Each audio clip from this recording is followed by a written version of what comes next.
Pak Jokowi? Ya harusnya disebutkan siapa gitu loh biar jelas. Nggak ada. Ya apa? Anunya apa?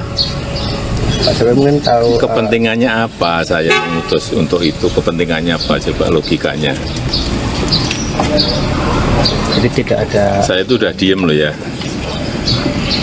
Difitnah saya diem, dicela saya diem, dijelekan saya diem, dimaki-maki saya diem. Saya ngalah terus loh. Tapi ada batasnya. Perlu diketahui bahwa pada sekitar tanggal 14 Desember itu ada utusan yang menemui kami ya, yang memberitahu bahwa Sekjen harus mundur, lalu jangan pecat Jokowi, dan menyampaikan ada sekitar 9 orang dari PDI Perjuangan yang menjadi target dari pihak kepolisian dan KPK. Jadi itulah salah satu, dan itu disampaikan oleh orang yang sangat berwenang, dan itulah juga yang menjadi keyakinan kami bahwa seutuhnya persoalan ini adalah persoalan yang dilandasi oleh itikat tidak baik, oleh kesewenang-wenangan. Karena seharusnya kalau memang KPK ingin jadi lembaga yang sebenar-benarnya ingin menegakkan hukum, maka sungguh banyak persoalan-persoalan yang bisa dipecahkan oleh KPK. Ketua DPP PDIP, Deddy Sitorus, mengungkapkan adanya sosok utusan penting mendatangi partainya. Sosok itu meminta agar Hasto Kristianto mundur dari Sekjen PDIP dan jangan sampai memecah Jokowi sebagai kader PDIP. Hal itu disampaikan Deddy Sitorus dalam konferensi pers di kantor DPP PDIP. Deddy menyebut ada utusan misterius yang membawa pesan khusus pada Desember lalu. Ia mengatakan sekitar tanggal 14 Desember itu ada utusan yang menemui PDIP untuk memberitahu bahwa Sekjen harus mundur, lalu jangan sampai memecah Jokowi, dan menyampaikan ada sekitar 9 orang dari PDIP yang menjadi target. Penetapan dari Mega itu sudah keluar lah, putusan dari Mega itu sudah keluar di 1 Desember. Nah, setelah itu sampai akhir Desember itu terjadi turbulensi gitu ya. Nah, 1 Desember ini sebetulnya penetapan untuk memecah Jokowi itu sudah disaksikan oleh senior-senior PDIP. Nah, Hasto diminta untuk mencari tanggal dan mengumumkan kapan Jokowi akan dipecat.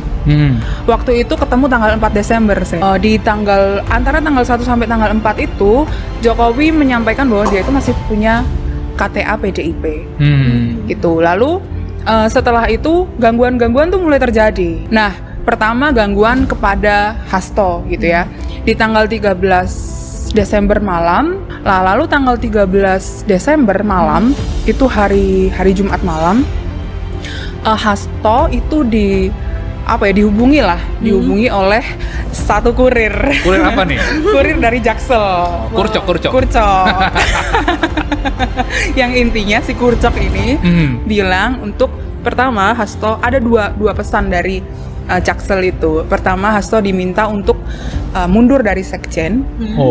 Yang kedua, PDIP jangan memecat Jokowi. Komisi Pemberantasan Korupsi menetapkan Sekjen PDIP Hasto Kristianto menjadi tersangka. KPK menduga Hasto mengarahkan saksi-saksi yang dipanggil untuk tidak memberikan keterangan yang benar. KPK menetapkan Hasto sebagai tersangka suap dan perintangan penyidikan dalam perkara Harun Masiku. Hasto diduga berupaya melindungi Harun Masiku yang ditetapkan sebagai tersangka oleh KPK. Dalam perkara ini, KPK menduga Hasto bersama orang kepercayaannya, Doni Tri Istiqomah, membantu Harun Masiku untuk menyuap Komisioner KPU Wahyu Setiawan. Yang pada akhirnya beberapa hari yang lalu, Hasto bilang dia akan buka-bukaan nih kasus hukum oleh beberapa petinggi gitu kan. Nah, itu sudah diinventarisasi sebetulnya di hari Minggu yang itu. Di Bali itu ya. Sebelum penetapan tersangkanya Hasto. Gitu. Menarik tuh ya kalau saling buka gitu. Iya, harusnya gitu aja ya, saling buka-bukaan kan. Nah, hari Seninnya Hasto menyampaikan kepada Mega soal saya diancam gitu dengan beberapa kasus hukum termasuk Harun Masiku dan kasus hukum yang lain gitu. Kemudian Hasto bilang dia ingin mundur gitu karena karena ada kurcok tadi yang bilang Hasto Akan tersangka. ya, dan dia diminta mundur dalam waktu 1 kali 24 jam Sen. Oh. Waktu itu di hari Jumat itu Ini 13 Desember ini itu. mirip-mirip Erlangga Hartarto yang menaikkan Bener. mundur sebagai ketua umum Golkar ya. Betul, tapi waktu itu Hasto bilang dia sedang COVID, makanya dia minta mundur waktunya untuk konsolidasi dulu gitu. Partai Demokrasi Indonesia Perjuangan siap melakukan perlawanan usai Komisi Pemberantasan Korupsi menetapkan Hasto Kristianto sebagai tersangka dalam kasus suap yang dilakukan Harun Masiku. Apalagi, belakangan KPK juga mengajukan pencegahan kepada Yasona Lauli untuk berpergian ke luar negeri. Juru bicara PDIP Guntur Romli mengklaim, Hasto telah menyiapkan sebuah video yang berisi keterlibatan petinggi negara dalam kasus korupsi. Video itu akan dirilis oleh Hasto yang juga merupakan Sekretaris Jenderal PDIP sebagai bentuk perlawanan.